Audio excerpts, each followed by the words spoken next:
सप्तसप्ततितमः सर्ग 77वां सर्ग। हनुमान के द्वारा निकुंभ का वध।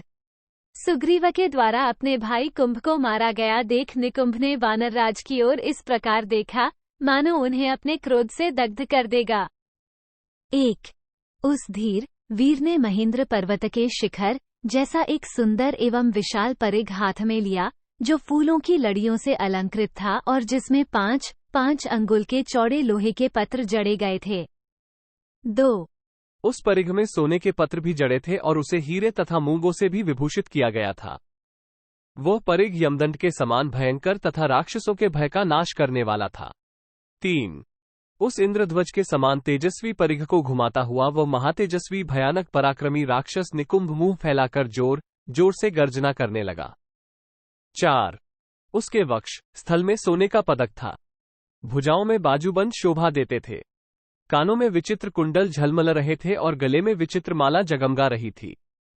इन सब आभूषणों से और उस परिघ से भी निकुंभ की वैसी ही शोभा हो रही थी, जैसे विद्युत और गर्जना से युक्त मेघ इंद्र धनुष से सुशोभित होता है। 5-6।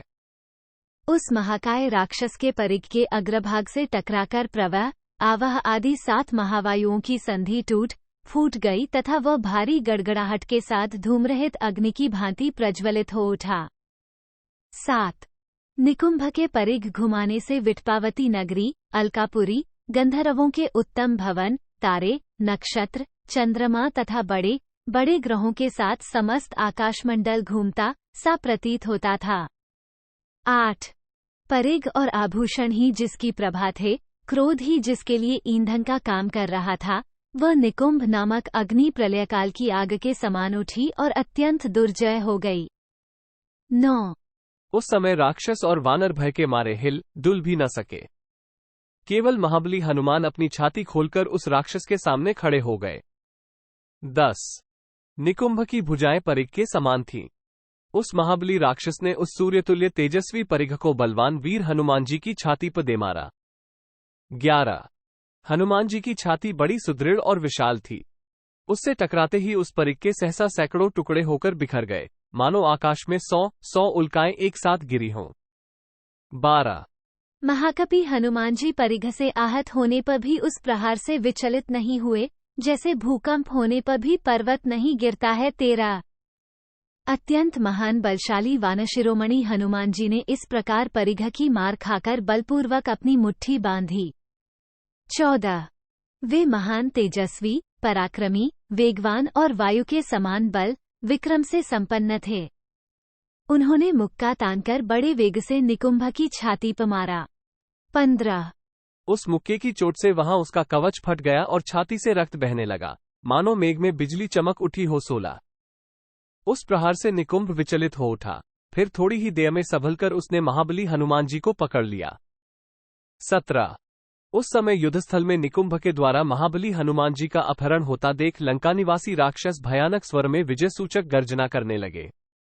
18। उस राक्षस के द्वारा इस प्रकार अपहरित होने पर भी पवनपुत्र हनुमान जी ने अपने वज्रतुल्य मुके से उस पर प्रहार किया। 19। फिर वे अपने को उसके चंगुल से छुड़ाकर पृथ्वी पर खड़े हो गए। तदनंतर वायुपुत्र हनुमान ने तत्काल ही निकुंभ को पृथ्वी पर दे मारा। 20। इसके बाद उन वेगशाली वीर ने बड़े प्रयास से निकुंभ को पृथ्वी पर गिराया और खूब रगड़ा। फिर वेग से उछलकर वे उसकी छाती पर चढ़ बैठे और दोनों हाथों से गला मरोड़कर उन्होंने उसके मस्तक को उखाड़ लिया। गला मरोड़ते समय वह राक्षस भयंकर आर्तनाद कर रहा था। 21, 22।